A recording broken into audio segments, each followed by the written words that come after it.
There needs to be a better way to incentivize people to go to class. Because once you get to a certain point, why even go to a tango class anymore?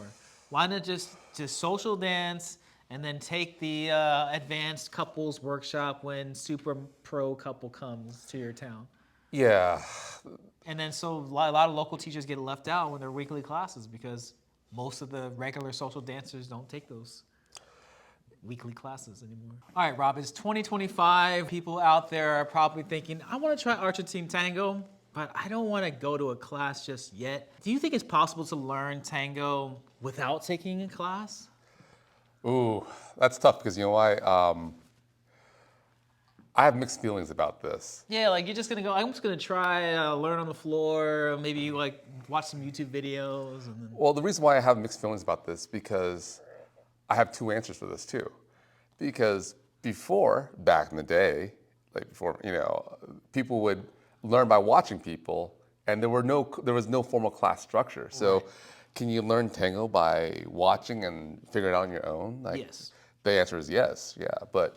Uh, but I feel that where we are now, and the speed at where people are learning through classes, it's almost like It's such a huge advantage. Like, why would you? yeah, or it's gonna be so obvious that you're not taking classes that I think you're just hamstringing yourself against the crowd because everyone's just gonna look at you and go, oh, you're the guy who doesn't take classes, or you're the woman who doesn't take classes. So unless you have something where people are going to gravitate towards you that's outside of your dance ability, I think it's a bad idea.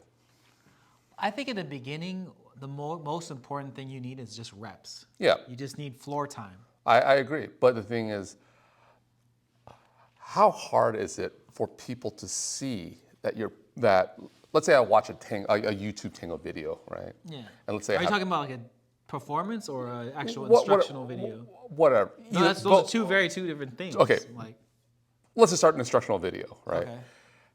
I've seen, when I first started, I wanted to learn more and I lived kind of far, so I watch a lot of instructional videos. And a lot of those videos, it's figure based, Yeah, left, right. sequence oriented.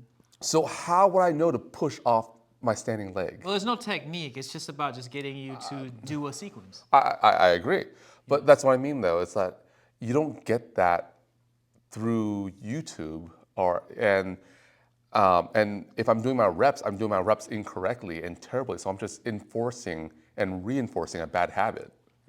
So, it's one thing to say, I learned something like my buddy Derek taught me this and I need to get my reps in. It's another thing to say, I know nothing. I watched a few videos where I learned a few figures and I'm getting my reps in. I think those are two very, very different things.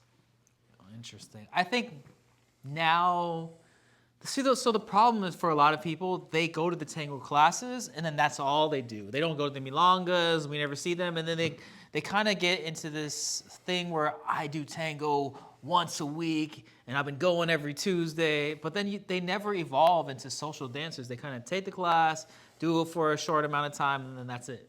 Yeah, I see that also. And if you take that into, let's say, other avenues outside of dance, I've seen that where people just take the classes. Let's say take an art class, for example. I learned how to paint. I learned how to paint by numbers, but they're not submitting to, let's say, an art gallery or submitting to a contest or anything.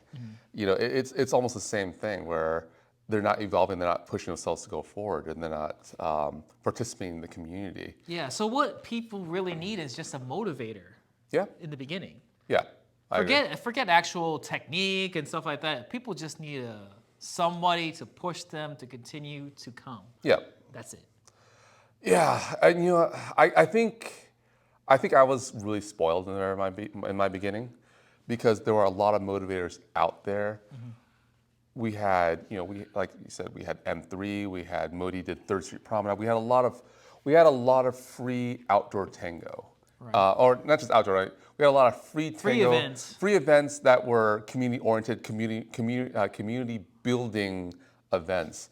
So, I was spoiled in that sense, and I didn't realize how important they were until we didn't have them.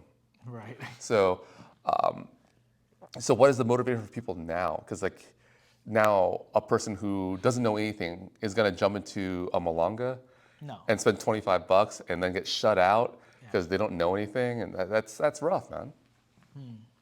So I mean, it's different if your friends dragging you in there. They're going to show you a few moves, show you something, and you're going to practice it in your kitchen floor. That's very, very different, and I do think people benefit from that. And Yeah, I do think the classes that carry over, meaning that make you think outside of the class, are the most beneficial, because there's only, let's say, 60 minutes, sometimes 75 minutes in a class, and let's face it, you're not going to really learn the concept in the class. That's very rare.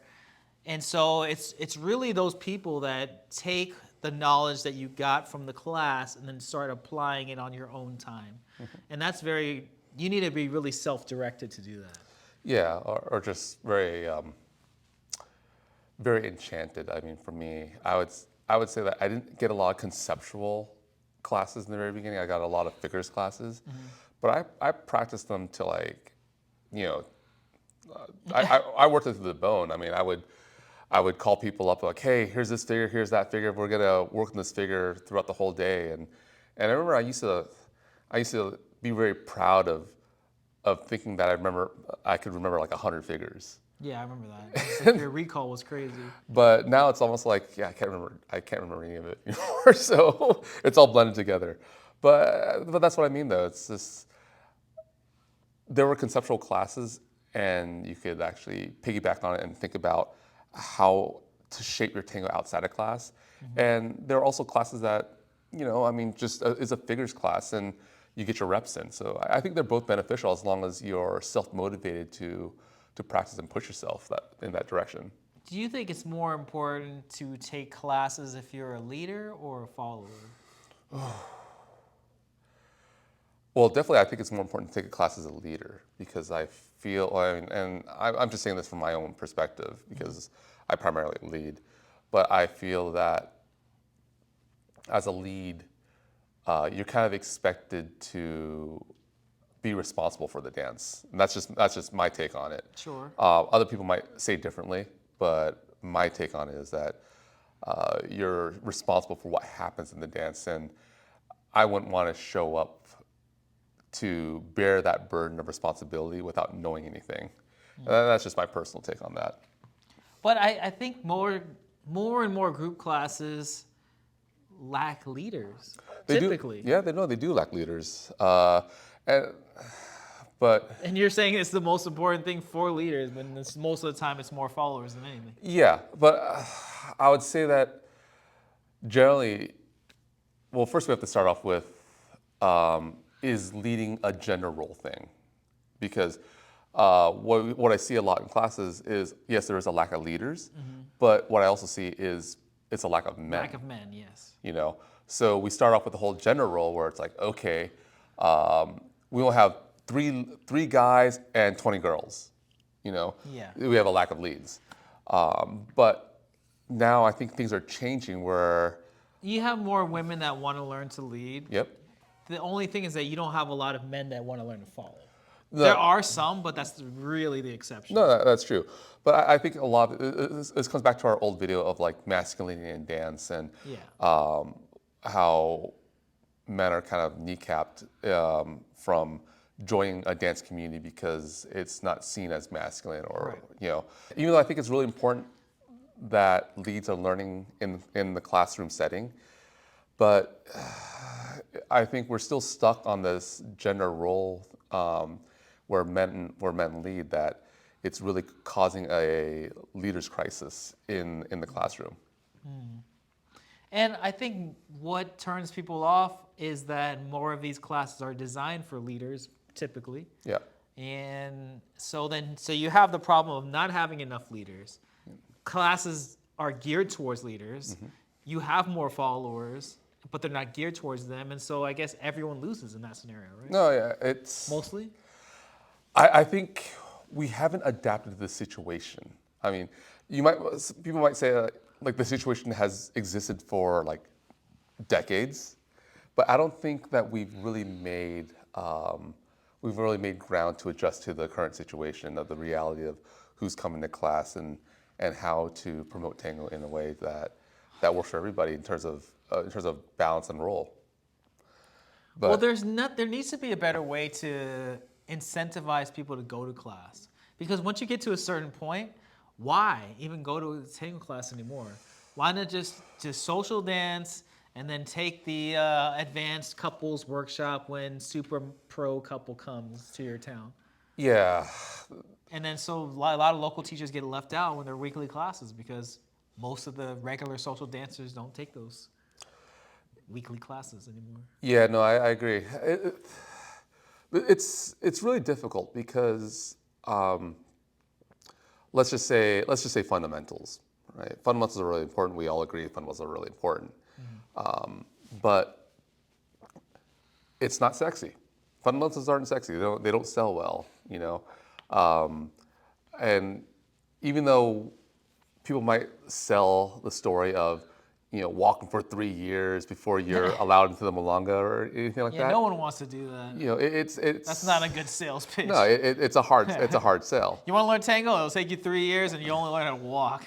All right, yeah, no, so that's a hard sell, and I think that's kind of the problems with local classes is that they focus on what's important, but what's important is not sexy.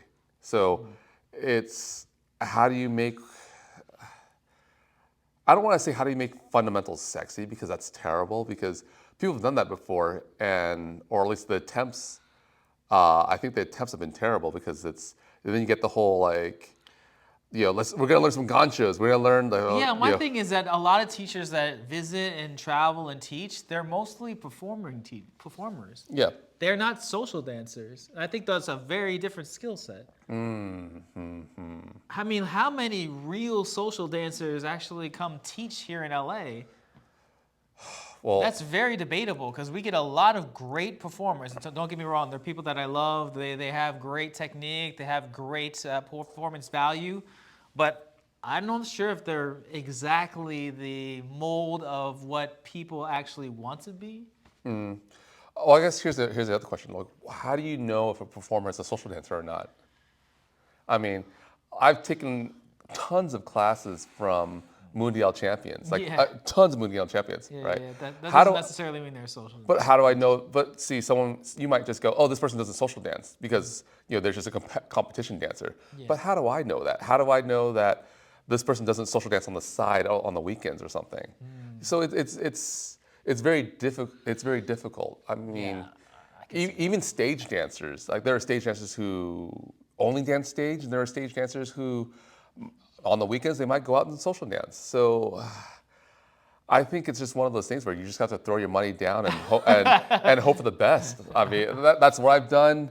I've made some bad calls with how I spend my money, but also at the same time. And we're defining social dance as they actually dance with other people. Just because you're at the Malanga and you dance with your dance partner, then I don't geez. qualify that as social dancing. Right? You're at a social Malanga. Yeah, no, I hear you. No, I'm just hearing that voice in the background, that you know, just like some harpy going, social dancing means dancing with everybody. Like I'm just like, oh, here we go. Sorry, I don't, you know, when I use the term harpy, it's genderless. I'm sorry. There are guys who are harpies too. Yeah. But no, I'm just hearing that in the background because, you know, it's just like, I hear that a lot and it drives me insane, but that's for a different topic. Yeah, because it's kind of like they teach their performance elements, but most people aren't going to use those in the social atmosphere. Yeah, that's true. So, but okay. Your triple gancho back staccato, although you could do it in a social atmosphere, let's face it, not a lot of people are going to use that. Yeah. But then we also have a lot of local teachers who are social dancers who also teach that. Yeah. So, you know, it comes back down to, It's the weird dilemma of like, is you can't, you have to teach something fancy and intricate, otherwise people just lose interest. yeah. And so it's kind of like the marketplace dictates what you sell. It You is. have to sell the gancho package Yeah. because that sells. like I was joking. I was joking with my instructor because he's a really tough instructor. Yeah. And a lot of people don't survive his classes because it's really tough. I mean, I'm barely surviving his classes, and I've got 12 years of Tango experience on me. I'm barely surviving his classes. Like I take the class, and then I'm training for another 10 hours, hoping that I can survive the next class. I don't look like an idiot there, So I was joking with him, saying like, you should just go out there and just have this whole marketing campaign, like the hardest Tango class you'll ever take. And sometimes, and I have this vision that will work, like how like Insanity and P90X, that whole workout routines. Oh, because the thing is, when Chicho came around, and I was like, oh, I jumped on Chicho classes, and I'm like, these are advanced classes. I'm advanced. I'm gonna go there. Super advanced. Yeah, like level 100. It's like God tier advanced levels, and I go in there, and he's like, fundamentals, and and everyone ate it up. Everyone ate up fundamentals like it's God tier. So sometimes disguise the fundamentals in the super advanced class. So, but that's the thing. Like maybe that's what we're missing because it's kind of like how fashion brands when they sell to like the lower classes, it's like Armand is printed real big on the shirt and everything, but when they sell to the wealthy, it's like you don't even see their logo. Yeah.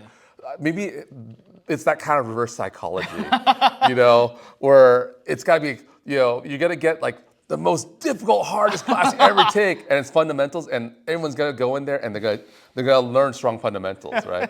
But if you just want to make a buck, and you want to churn a lot of people, and these people are going to be in Tango for 6 months and they're going to ditch. Yeah. Then you sell that gancho package. The gancho lift. Back staccato package. Because it's a sad thing that there is a high attrition in Tango, and there's a high attrition in a lot of hobbies, arts, etc. Mm-hmm. But I always feel that there's a volume market where they're not going to stick. And so you just got to sell to that. Yeah, it's a volume market, right? But be the Planet Fitness of Tango. Yeah, but the sad part is that like I think we're going about it backwards. I think there's a lot of people who go into the volume market, like they do the volume market thing, but they treat every person like they're going to stick it and become a pro, and I think we're going about it in the wrong way. I mean, I don't want to say like, oh, these people aren't going to last, and just like you do your dips, do your lifts. But I kind of feel like we need that to bring people in, and then when they survive that, then you kind of weed people out towards like the advanced fundamentals, the hardest class you'll ever take, and then these people actually learn and stick to Tango. Maybe that's the thing is identifying who's the volume market and who's like the high value market who's going to stick and be your 5-10 year dancers, But I guess here's the other thing. If we're going by the volume market, I'm going to say something terrible, and I'm actually afraid to suggest this too. But we talk about volume marketing classes and like high value people in classes, right? But in a sense, what if it's also the same thing in the social market? Because I've been to some dances where there's no technique, there's no nothing. People out there are having fun, right? Yeah. And it's high volume. Yeah. But the dancing is crap, right? But in a sense, we kind of need that too to make it more mainstream. Yeah. So it's kind of like we need and I always said this, we need a McDonald's of Tango, and we need the Michelin star of Tango too. Yeah. So come to our Tango Malanga where we play nothing but pop songs. Yeah. And I don't want top 40s, Billboard. Yeah, like dance Tango to Justin Bieber. I mean, hey, there's nothing wrong with that. And I'm very much an advocate of that in the alternative space, where like you have your gateway drug of Tango, and when people take it more seriously, I'm not saying you can't take it. I'm not saying that when you take it seriously, you're gonna automatically fall into the traditional line of things. But that is a path, and there's a path to be more nuevo. There's a path to be more stage. There's a path, But I think if we're talking about just the volume market, then yeah, we need to talk about a volume market for classes, a volume market of people who won't take classes and just there to have fun. Yeah. And it's okay. Like there needs to be an organizer who is okay with being the McDonald's of tango. Where like you're gonna get your Big Mac, it's trash, it's really cheap, but a lot of people go there and they have fun. Yeah. And there's nothing wrong with that. And I'm very much an advocate of being a McDonald's of tango. I have no shame. Jeez. No, because here's the thing: it's like there's a lot of people. I take that path, or I want to take that path because it's the other path is super saturated.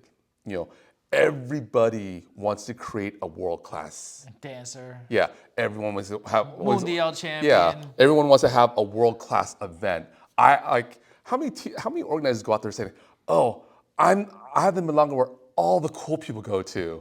I have the Studio 54 of tango." It's like, yeah, but there's only one Studio 54. And how many organizers do we have? There's got to be, organizers who. We're too top heavy. That's what I'm saying. It's like we need more IHOPs and McDonald's of tango, and it's okay to cater to those people who just want to have fun. And when you accept that that's your mission is to spread tango by having fun, where we're not super Argentine or whatever you want to call it, then maybe tango has a chance of being mainstream. I think we've kind of derailed from can you learn tango without taking classes, but in a sense like you can, and you'd be appreciated at these places that are the McDonald's of tango, because people that are just trying it. Yeah, like I just want to dabble. Like I just want my Big Mac. Tango for part-timer tango. Yeah, like your weekend warrior tango. You're not you're not like S class league players or and that's fine. We need that. All right. We definitely need that. Sounds like a plan to me. Yeah. So can you learn tango and dance tango without taking classes?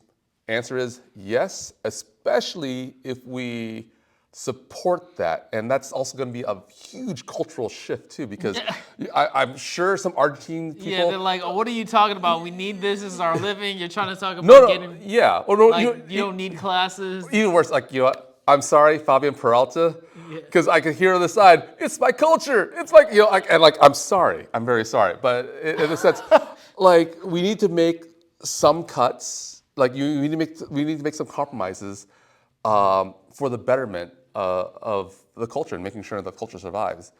And so I have this mixed feeling about this too, because this is the issue with, let's say, jiu-jitsu, something I feel very passionate about, because people will say, oh, the black belt in jiu-jitsu doesn't mean anything anymore because it's so watered down. Yeah. And So what's the tango equivalent of that? Well, if we have too many McDonald's of tangos, that would be the equivalent. Where, how do you call that tango anymore when it's just, you're not playing tango music, they're not respecting the codes, and maybe that's the thing. Maybe we should, we could have that kind of tango and not call it Tango Argentine. Maybe call it street tango or or Tango LA style. I don't know, but something where we're allowed to say it's tango, but not be offensive to the Argentine culture, because I could really see how people could take offense to what I'm saying, and they might just go, oh, Robert, you just want to have fun. You just want to have fun-loving people, and you don't care about the quality, you don't care about the culture, you don't care about the codes. It's like, I do care, but at the same time, not everyone does, and they need their place too. So I think if we support this kind of stuff, maybe we can find the diamond in the rough too. I don't know. Maybe. But let us know what you think about this whole spiel about classes and people who stop taking classes, or when you should start taking classes, or if you can learn without classes. We would like to know, because classes are a thing that I feel a lot of people kind of neglect in the long run, and we're trying to find some solutions here to get more people involved. But yeah, let us know what you think in the comment section, and we will catch you all on the next one. Thank you for joining us for this episode of Left Foot, Right Foot. Don't forget to click the subscribe button and notification bell to keep up to us in our latest content. Yeah, it really goes a long way. We've come a long way so far, and we really appreciate everyone's support in helping us grow this channel and all supporting our lifelong path of really getting social dancing out there and allowing other people to find their way to Argentine Tango.